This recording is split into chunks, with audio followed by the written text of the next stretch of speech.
Hey everybody, welcome to Saturday Morning Science of Mind Conversations. My name is Tracy Brown, and if it's 9 a.m. Mountain Time, translated into whatever time zone you're in, then you belong right here on the New Thought Media Network. If this happens to be your first time, you came upon us by coincidence, not accident, but coincidence, or someone sent you the link and you just jumped in.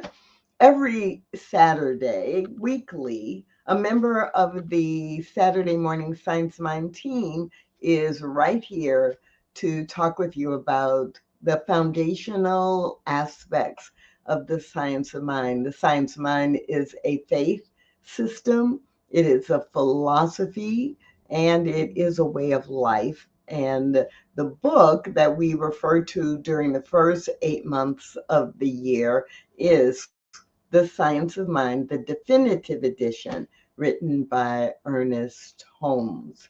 And in the remainder of the year, in the last 4 months of the year, we continue with the idea of sharing foundational principles related to the science of mind based on books and articles that are stored in the Science of Mind Library and Archives. So welcome. My name is Tracy Brown. I'm one of 7 members of this team, and we just share responsibility for being with you.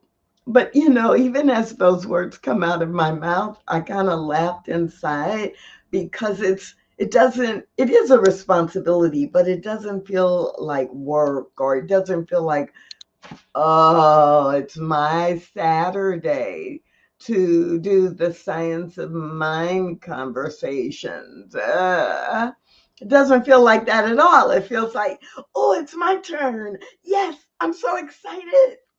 So, and during this part of the year, we are going through the Science of Mind textbook chapter by chapter. And today we are going to be talking about and thinking about the chapter 8. And I'm so glad that we've got some of our regulars here. Hey, Shay, and hey, Wayne. It's so good to know that you are both here, and anyone else who's here. Actually, I can see that there are quite a few others of you here. We're streaming live on Facebook on 1, 2, 3, 4, 5 different Facebook pages, and on LinkedIn and on YouTube. So if you'd like to let us know you're here in the chat or in the comments section, please tell us who you are and where you are watching from. Welcome, Naomi. So glad that you have joined us. It is a grand rising today and every day. So, chapter 8. Let's give a little context here. So, chapter 8 actually begins on page 137. So, what did Ernest Holmes do in the first 136 pages? In the very beginning of the book, Ernest Holmes he takes the first 60 pages and gives us just an introduction to the science of mind philosophy. And in those 60 pages, he really covers the whole book, but he does it in a 60-page synopsis of a basically 500-page book. And that was really good, because when we were doing those chapters, those introductory chapters in January, it's like, here's where we're going all year, and let's just take it all in. And then in part one of the book, from page 61 to page 134, in part one, he even calls it the nature of being. The nature of being. What we believe about God and man, or humanity. What is it that we believe or know about God, about this infinite intelligence, this invisible power and presence? What do we know about it? And then at the very end of the first part, he makes the connection between spirit, God, the universe, and humanity, the creation of humanity, the relationship between the creator and what has been created. So that's what we've done. And now Ernest Holmes begins part two of the book. He begins part two of the book, now that we understand what God is, how it works, what are the universal laws, and the creative process, like how things get created. Now we begin to go into, well, how it works and how we can use it. In part two, we begin that process. And it has always been interesting to me that Ernest Holmes begins part two with spiritual mind healing. And what he writes at the bottom of the divider page is, this part, which is many chapters in part two, but part two is about recognizing the power and the thought and purpose that is behind mind healing, what is behind using using mental power in order to actually create or co-create what we want to have in our life. So the very first chapter is chapter 8 in section 2. So that's a little bit of context for what we're talking about. So chapter 8 begins on page 137, the power of thought. The power of thought. And there's so much I want to say about this chapter. So here are some of the subdivisions or subheadings in the power of thought. Spiritual mind healing. Of course, we're going to talk about what Ernest Holmes means when he introduces spiritual mind healing here. The basis for mental healing, the act of incarnation, activity of the one mind. It is done unto us. Thought force, the atmosphere of our thinking, inducing thought, choosing thought. Thoughts are things, one with God, the power within. We set our own limitations and understanding.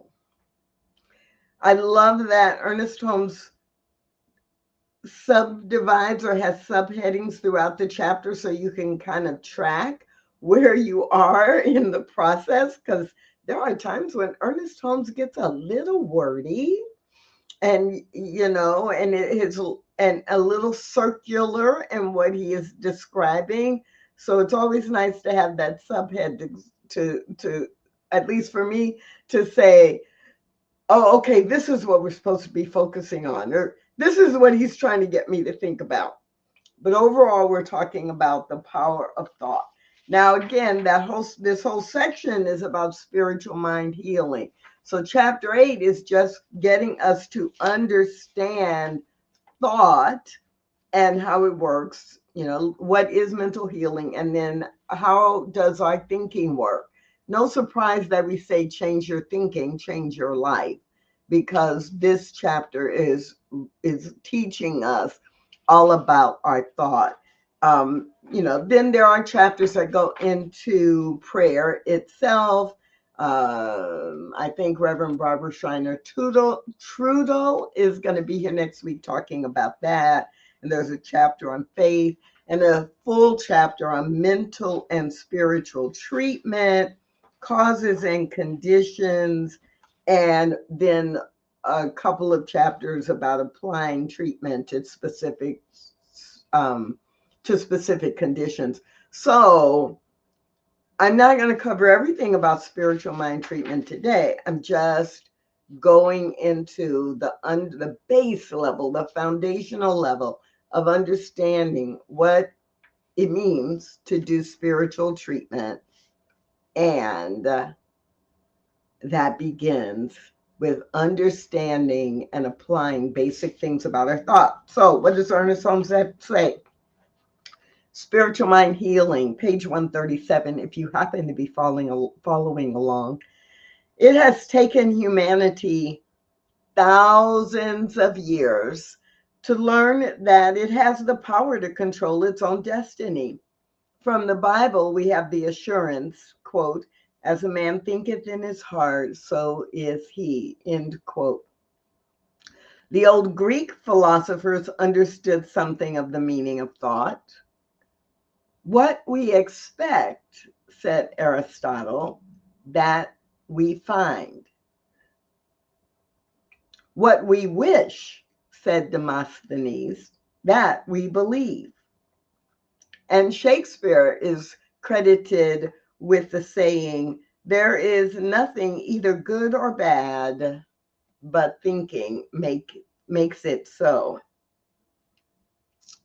It is one thing to know a principle, another to apply it.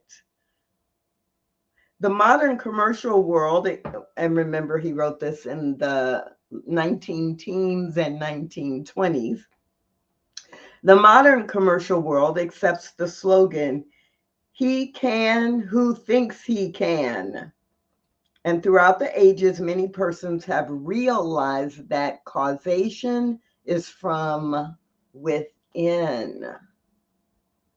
Causation is from within.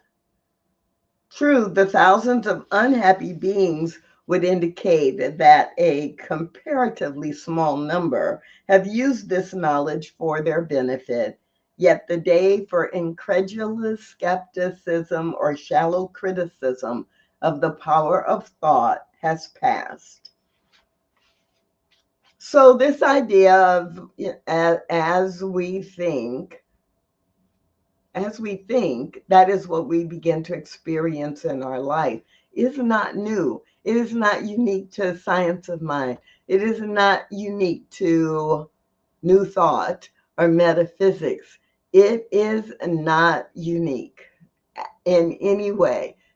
It is centuries old, and it is older than even any of the examples that Ernest Holmes writes about in this book, because we go back into ancient wisdom and recognize we see this pattern that philosophers and mystics have tried to teach us Century after century after century after century.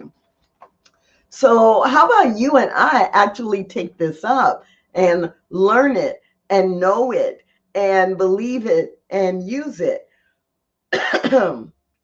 That's our choice. And so, um, in this chapter about thought, I'm going to just, that's how he starts it. And then I'm going to share some highlights. And I really invite you, if when I share some of these highlights, if you have an example or if it really resonates with you, that you can feel free to ask a question in the chat, put an example in the chat, add a comment, even if that's just a yes, amen, or yeah, that's happened to me, or yes, I use that. Feel free to do that. So after he does this introduction section, the next section is the basis for mental healing. And I have to remind myself of this, not quite daily, but very frequently, because it brings me right back to that grounded, centered place that allows me to realize I have the power and the responsibility to get clear about what I want. Ernest Holmes writes on page 138, under the basis for mental healing, second paragraph. The first principle fundamental to the understanding of the operation of thought is that we are surrounded by an infinite intelligence. The possibility of healing disease, changing environment, attracting friends, and demonstrating supply through the power of right thinking rests entirely on the theory that we are surrounded by an infinite mind which reacts to our thought according to capital L law. We are surrounded by an infinite intelligence, an infinite presence that is responding to what we intend, what we claim, what we demand, and it fulfills that demand, those demands, those intentions, using the power of spiritual law, physical law, natural law. If we could remember that, we would monitor our thoughts differently. We would really pay attention to what we are thinking, what we are choosing, and what we are praying for or about, and how we pray, which is why, at least I believe, I haven't had the opportunity to ask Ernest Holmes directly, but I believe that that's why this whole section on spiritual mind healing and treatment starts with thought. We have the power through our thoughts to direct the flow of the universe. I'm just going to say it again, mostly because I like putting it into my brain in a conscious way.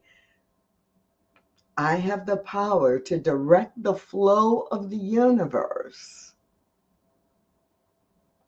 through the way I think, what I think about, the intentions I set into motion. My thoughts are things.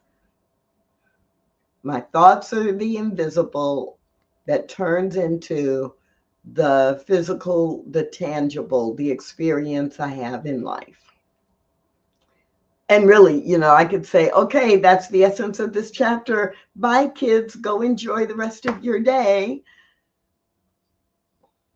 Because if you can take that in and really get it, then you will have opportunity to influence, to treat any condition in your life by setting a new intention.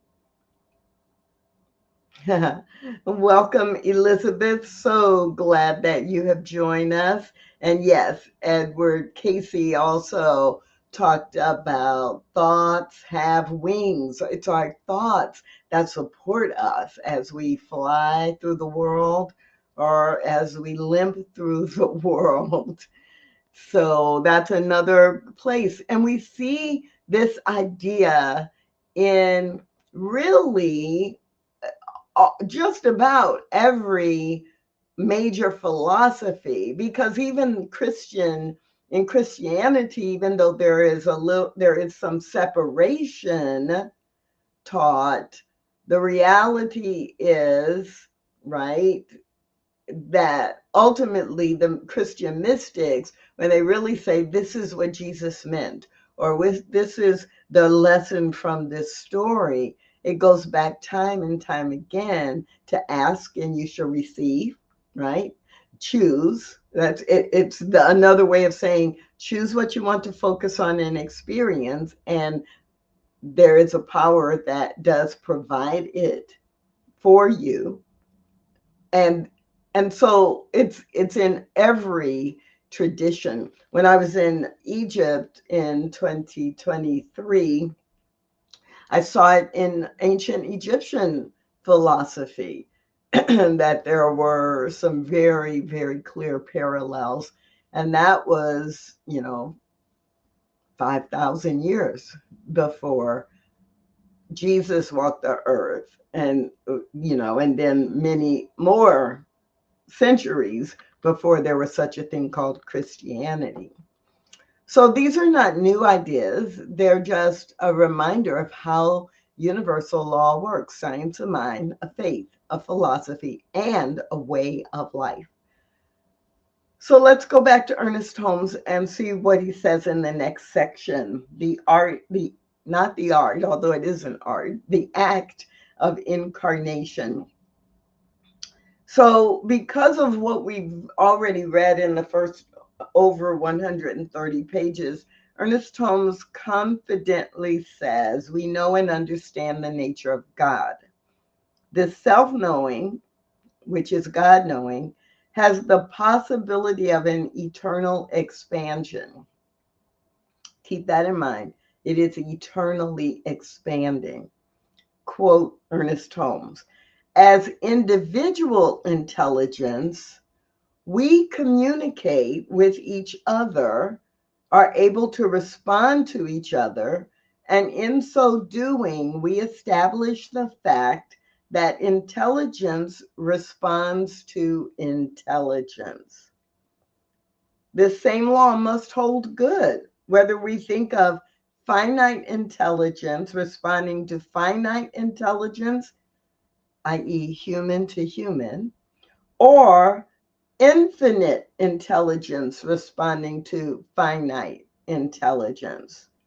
For intelligence is the same in essence wherever we find it. So we may conclude that infinite intelligence responds to us by the very necessity of being true to its own nature. Its nature, the nature of intelligence is to respond to intelligence. That's law. That's the way it works. So if our thoughts are communicating with that which created thought, and I've been made in the spiritual image and likeness of the infinite, then I can assume that my thought is going to be responded to by the infinite nature of this intelligence. It's really not that complicated. Now, it's big. It's big. The idea of it is big, but it's not complicated. So Ernest Holmes goes on to dig into that a little bit with the next section, helping us understand the activity of the mind. And so if we believe that intelligence must or just does connect with other intelligence, intelligence then is, whether it's finite or infinite, is always reaching out and always like to receive a direction and always seeking to deliver on that request or that expectation. So he starts the next section with this. We are living in an intelligent universe which responds to our mental states. Now, in this subsection, I only have that line highlighted. It's like, okay, I don't even really need to read the rest of that subsection. I just need to read that one sentence over and over. So I'm going to read it 3 times so that your brain can take it in. We are living in an intelligent universe which responds to our mental states. We are living in an intelligent universe which responds to our mental states. We are living in an intelligent universe which responds to what? It responds to our mental states, our thoughts,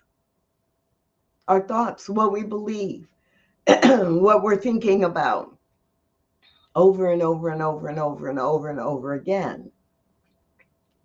So when we begin to understand the power of our thoughts and our thinking, it makes it easier for us to choose to be intentional as often as possible, so that our conscious thoughts get so ingrained within us that they become our subconscious and automatic thoughts. And that drives the nature of our life, the atmosphere of our lives, the environment that we create within ourselves and around ourselves. So logically, the next subsection or the next section in this chapter on the power of thought is titled, "It is Done Unto Us." And if you have any training in metaphysics, or if you have any training in the Bible, you already know that this subheading, this section heading, "It is done to us," in many of our minds, our brain automatically completes, "It is done unto us as we believe." And Ernest Holmes doesn't actually write that, but he writes 1, 2, 3, he writes 2 very long paragraphs that basically tell us it is done to us as we believe.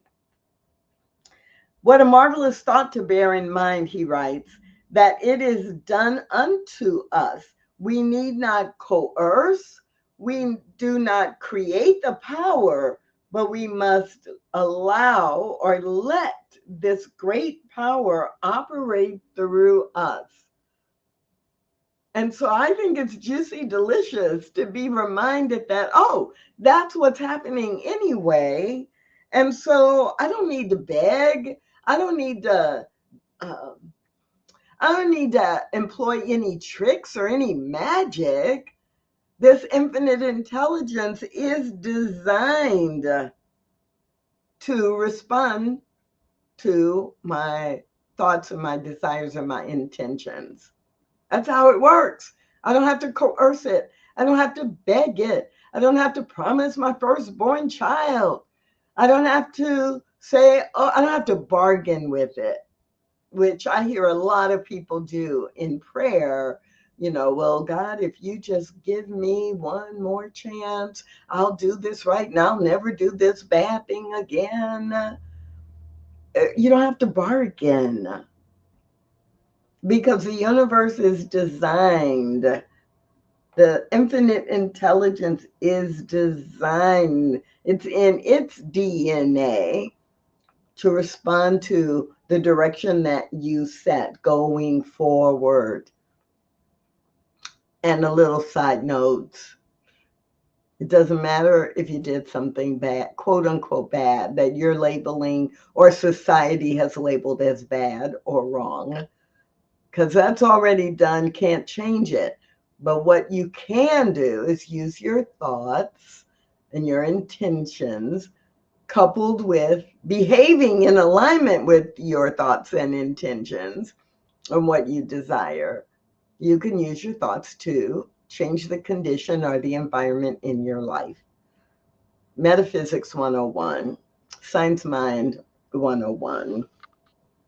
So in this section, Ernest Holmes simply is reminding us that we do not actually create anything.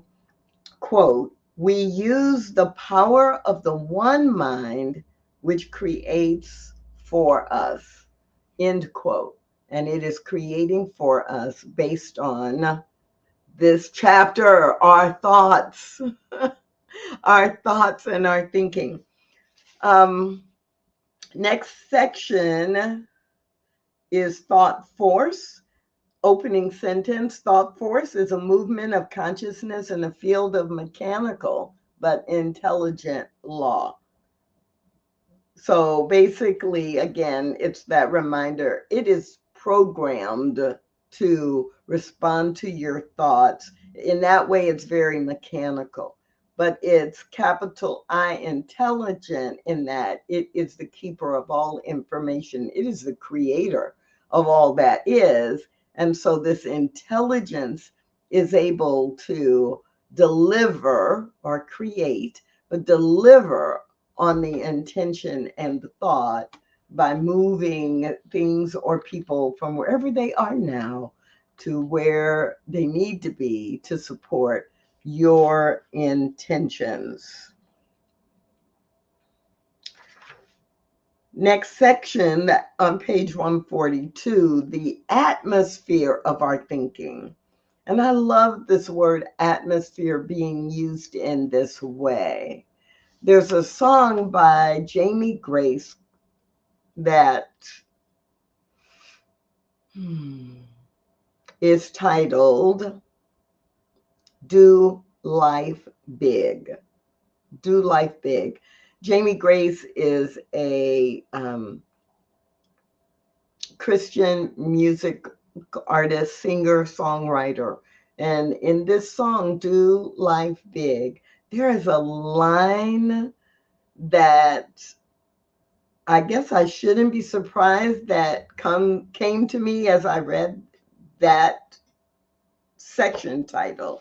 There's a line in this song that she is telling us to do life big, and she says that basically in this chorus, she is saying that God is saying this to you. Spirit is saying these things to you. And the line is, you are enough to change the atmosphere. So do life big. You are enough. You are enough to change the atmosphere. You are not stuck. You are not a victim. You are not being punished. You are not remanded to wanting for the rest of your human experience. You are enough to change the atmosphere. And I don't know about you, but there are days I need to be reminded over and over again that I am enough to, not just I am enough, but I am enough to change the atmosphere. And this, again, this subtitle, this subsection is in a chapter about the power of thought. My thoughts have the power to change the atmosphere. So, the atmosphere of our thinking, I could read all of this. Let's see what I could pull out. First sentence, we are all immersed in the atmosphere of our own thinking, which is the direct result of all we have ever said, all we have ever thought, and all we have ever done. Right? So we know our own individual experience. We also know our own collective experience as a society or as a family. And so we are moving and thinking from what we have been immersed in. And sometimes we just have to remember that is not the totality of life, or that is not the totality of the world. That is not the totality of what is possible. And so Ernest Holmes goes on in this first paragraph in this section, thought attracts what is like itself and repels what is unlike it. Repeating, thought attracts what is like itself and repels what is unlike. We are drawn toward those things which we mentally image. Most of the inner processes of our thought have been unconscious, but when we understand the law, we learn to consciously embody what we wish and think of this only. And then we are drawn silently toward it.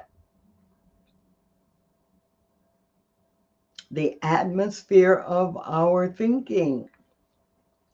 So, sometimes I hear people talking about cleaning up the environment or cleaning up the atmosphere, or, recycling because we need to, eliminate so much waste because of the negative impact. And I don't disagree with any of that. Sometimes I hear myself saying to people who I've observed, I observe how they act with other people. I've observed what they think about them and say about themselves. OMG.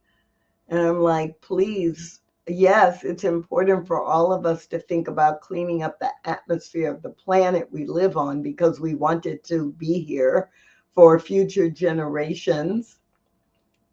And maybe we want to start, in my mind, I'll be a little judgmental, yes, but maybe you want to start with cleaning up the environment or the atmosphere of your own thinking about your life, because I see or I observe them creating or being sustained in an atmosphere where they are unhappy about their lives, or they feel powerless to change their lives, even though they are putting a lot of energy into changing the world. So this is not, even though it's a short section in this chapter on the atmosphere of our thinking, it is not a small concept. Now, I am I'm a little past halfway through this chapter. And that's probably the biggest problem that I have with the Saturday morning Science of Mind conversation, because it often feels like trying to condense an Ernest Holmes chapter into 45 or 50 minutes is impossible. That's how it sometimes feels. What I know is, number one, it's not impossible, because we've been doing this for 4 years and going through the book chapter by chapter. And also, I know it's not possible to intrigue you enough that if you have a copy of the book, that sometime during the week, you may pick it up and read a little bit more. or if you don't have a copy of the Science of Mind textbook, that you might Google Ernest Holmes and the power of thought. And there may be a video that comes up, or someone who gave a talk based on this chapter in their spiritual community, or a link in the archives to what Ernest Holmes wrote about the power of thought in an article or on his radio show. So I realized my job is not to teach you everything that's in this chapter. That would be impossible. But to give you enough to have something to chew on over the next week before we go into the next chapter on prayer. So over the next 5 to 9 minutes, I'm just going to highlight the other sections in this chapter so that you have a little bit more to think about. Inducing thought is the next section. And there have been times when I have read these next few sentences. I've just sat and read them over and over and over because I had to break a false belief or a limiting belief. And that is the one good thing about having the book, because you can remember when something is going on to go pick the book up and write, oh, there was something about my thinking here I want to adjust. So Naomi, I love this. Yes, I have the book and have been reading it slowly. I bought it at the Center for Spiritual Living member community that I attend. And here on the New Thought Media Network, we have folks from CSL, Centers for Spiritual Living, Unity, the Independent Metaphysical Teachers.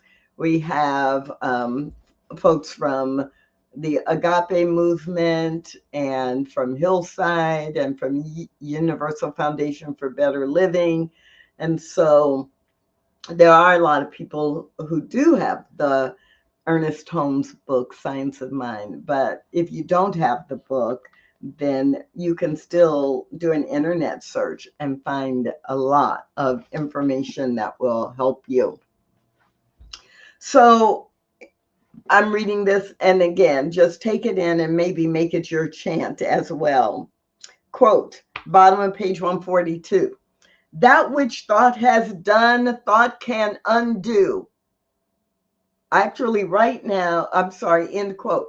Right now, with some things that I am seeking to birth, when we're done today, I'm actually going to type that sentence out on a piece of paper in the largest font, the largest type size that will fit one line.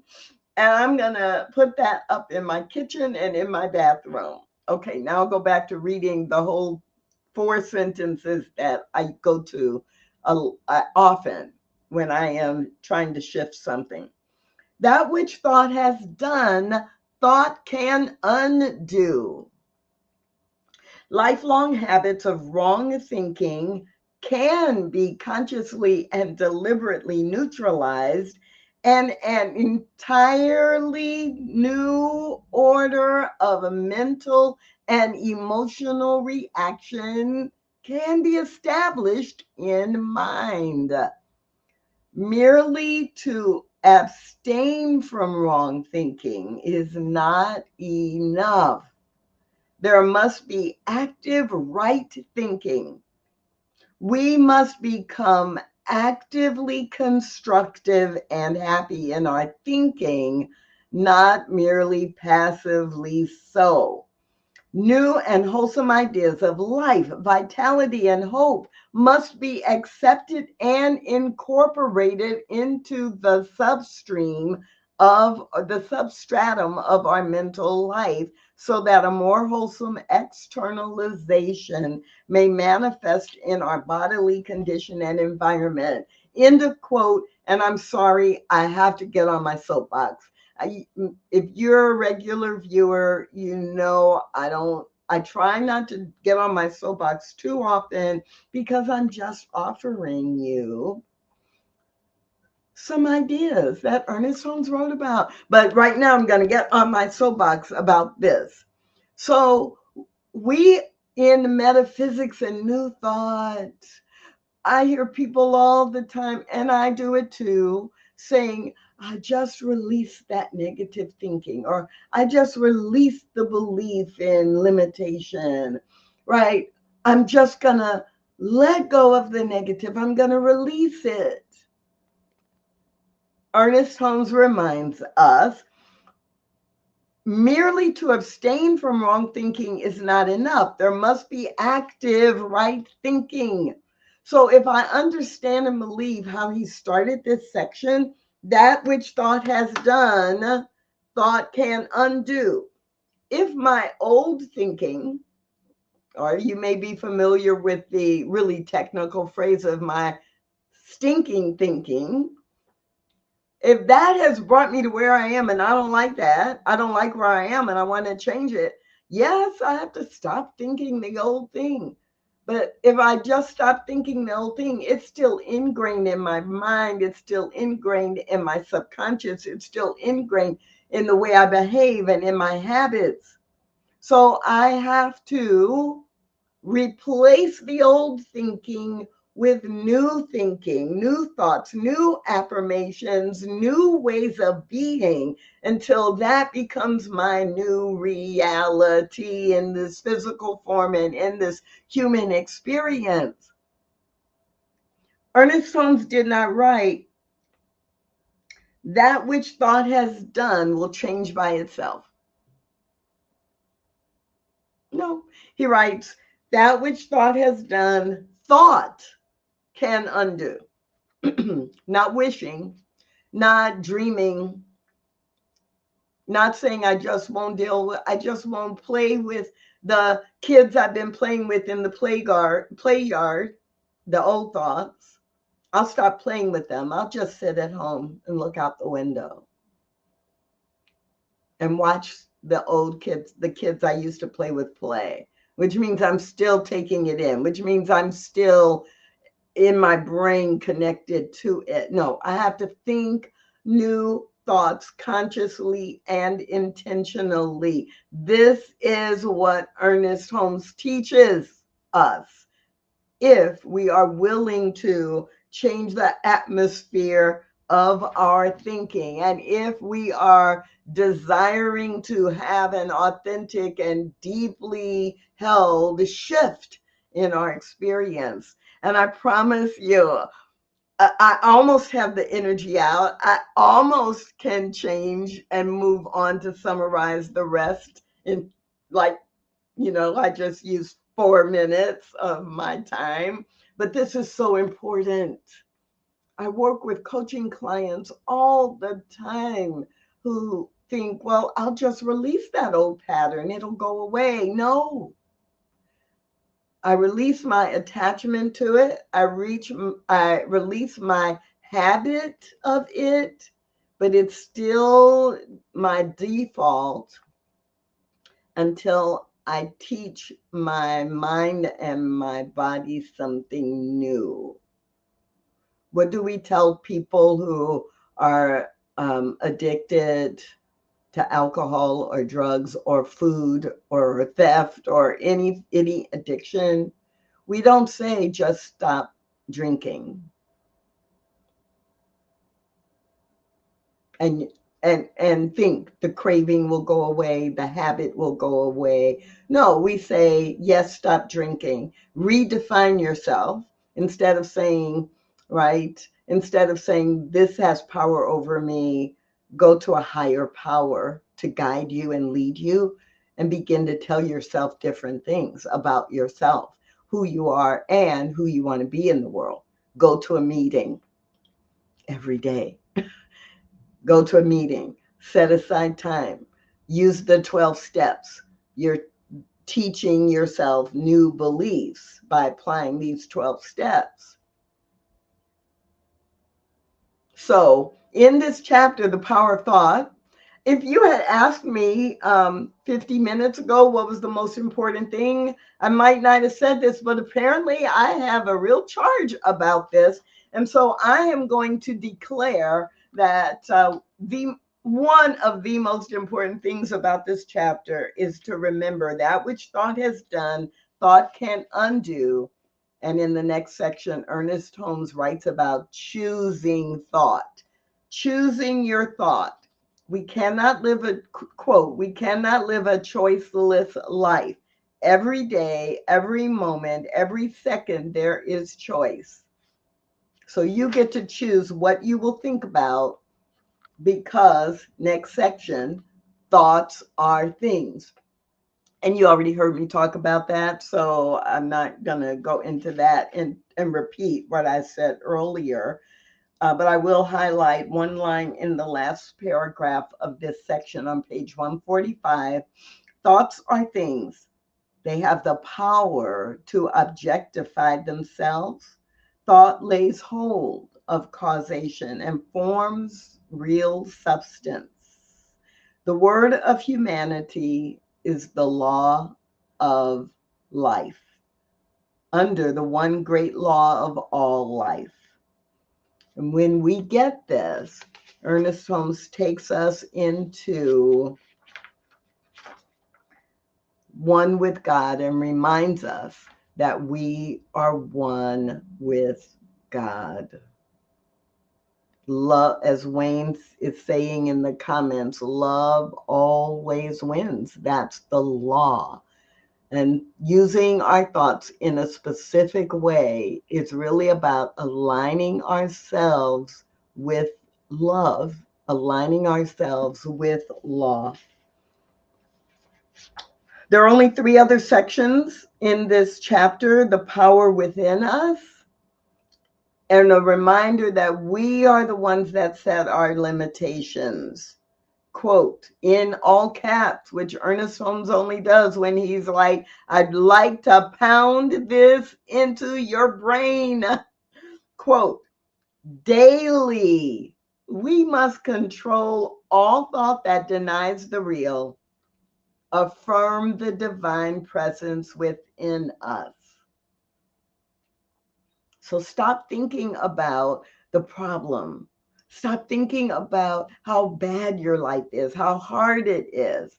Accept that it's not the way you want it right now and affirm the divine presence within you that is just waiting for you to give it direction about what you do want and to whoosh in with the resources, with the people, with the support that is required for you to move in the direction of your thoughts, of what you claim. And the last section in this chapter is understanding. He reminds us that thought is creative. And I'm going to end with this today: that we find ourselves in an undesirable position or condition in the face of all this, like in our lives, is merely proof that we have limited ourselves by our very freedom. Shall we not then reverse our thinking and take for our starting point the inherent nature of mental powers? We have the power to change our lives. Change our life, change your thinking, change your life. It's not just a cute little cliche or saying. It has a really deep meaning. And this chapter on the power of thought is a chapter you can read over and over again to remind yourself your thoughts have power.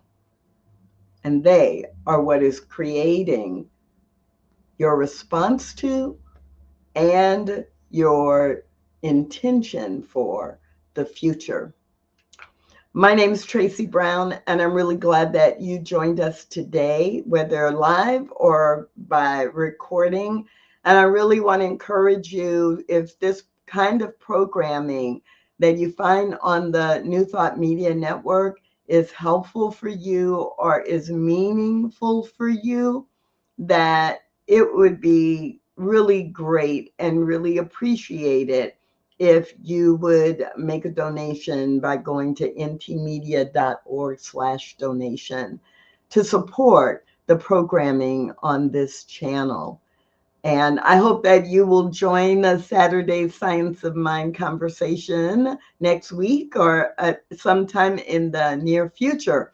But for now, I just want to say thank you to you all as you are saying thank you to me. And I am out of here. See you in a future Saturday, or maybe I'll see you as someone watching on another program on the New Thought Media Network. Have a great rest of the day.